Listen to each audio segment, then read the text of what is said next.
Docent dr. Tanja Bagar je mikrobiologinja, pa tudi soustanoviteljica in direktorica Mednarodnega inštituta za kanabinoide IKANA. Veliko se ukvarja tudi z ekologijo, zato ljudem priporoča, naj izberejo gradnjo čim bolj prijazno naravi in človeku. Na medicinski fakulteti je doktorirala z področja biomedicinske znanosti in se tekom doktorata ukvarjala tudi z glivami, zato dobro ve, kakšen je vpliv plesni na naše zdravje. Zelo smo ji hvaležni, da je o tem in o prezračevanju v svojem domu spregovorila tudi za našo oddajo.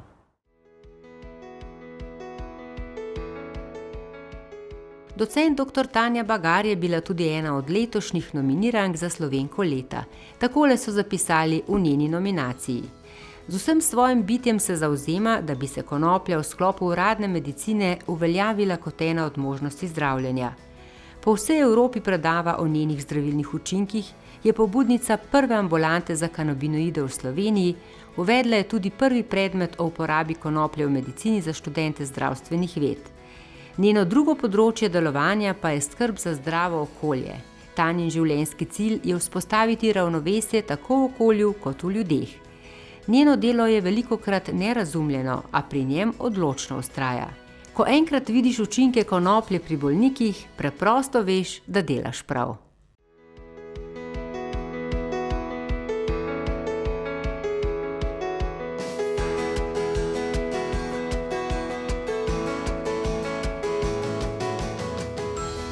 Ker čedalje več časa preživljamo v notranjih prostorih, sploh po zimi, je zelo važno, kakšen zrak dihamo. Zdaj zadnje znanosti prav kažejo, da je eno od pomembnejših orodij, ki ga moramo uporabiti pa upoštevati, če hočemo izboljšati ali pa optimizirati svoje zdravje, to je zdaj ta novi termin biohackinga, da je kvaliteta zraka, ki ga dihamo, eden pomembnejših stvari, ki vpliva na to, kako se počutimo, pa kako se naše zdravje obnaša. Jaz sem za svoj doktorat se že kar veliko ukvarjala s plesnimi in po eni strani sem jih vzljubila, hkrati sem pa tudi ugotovila, kakšne posledice lahko nosijo za zdravje. Zdaj, plesni so ena takšna posebnost, ki na vsakega človeka drugače vplivajo. Eni nimajo nobenih težav z njimi, eni imajo veliko težav z njimi. In tudi težave, ki se pojavljajo, so lahko na celotnem razponu od tega, da imamo malo megle v glavi, pa se težje skoncentriramo, do tega, da imamo zelo resne težave, pa se recimo prav plesni pojavijo v naših dihalih ali pa v sinusnih votlinah. Tako da je velikokrat težko povežemo to, kako se počutimo, pa kakšno zdravje imamo s tem, da smo izpostavljeni plesnim. Hkrati pa tudi ta slika, ki jo imamo v glavi, da so plesni problem samo, ko jih vidimo, je zelo neresnična. Ko mi že enkrat vidimo plesni nekje v nekem kotu, je to že zelo velik alarm. V bistvu plesni vplivajo na naše zdravje največkrat takrat, ko jih sploh ne vidimo. Recimo, ko samo vidimo, da je malo košček barve odluščen, ali če recimo kupimo hišo, pa ne vemo, na kakšen način je bila zgrajena, če je mogoče kdaj, ne vem, so bile poplave, kako smo jim bili nedavno priča, ali pa recimo kakšna cev pušča v hiši. Vse to nekje v notranjih plasteh naših sten lahko povzroča rast plesni, ki jih pa mi ne vidimo. To so takšni, velikokrat rečemo, neviden problem, zato ker tisto, kar nam dejansko povzroča težave, so takšne majhne, drobne spore od teh plesni, ki jih ne vidimo, ki bi rekli na oko izgleda kot običajen prah. In ko imamo recimo opravka s stavbami, kot je ta, v kateri smo sedaj, to je starejša hiša, ki smo jo obnavljali na takšen klasičen način in imamo prostore v njih, kjer z nekimi, ne moreš znova zgraditi stene, z naravnimi materiali, smo se recimo odločili za prezračevanje.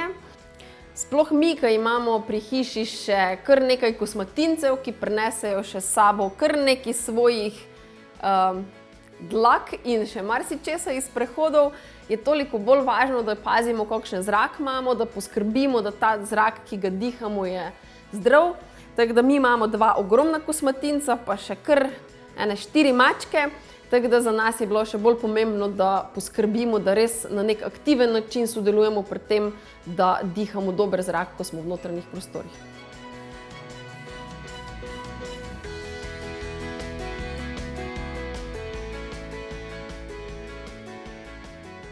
Mi smo se tega problema v tej hiši lotili na takšen način, da smo se odločili sodelovati z podjetjem iVent. Prišli so in pogledali našo situacijo in svetovali točno rešitev. Pri nas je bilo dovolj, da smo namestili točkovno prezračevanje. To deluje na takšen način, da enostavno črpa zrak iz notranjosti ven in izmenjaje potem svež zrak iz zunanjih prostorov v naše notranje prostore. Tako da to lahko sami določimo, na kakšen čas se ta zrak izmenjuje.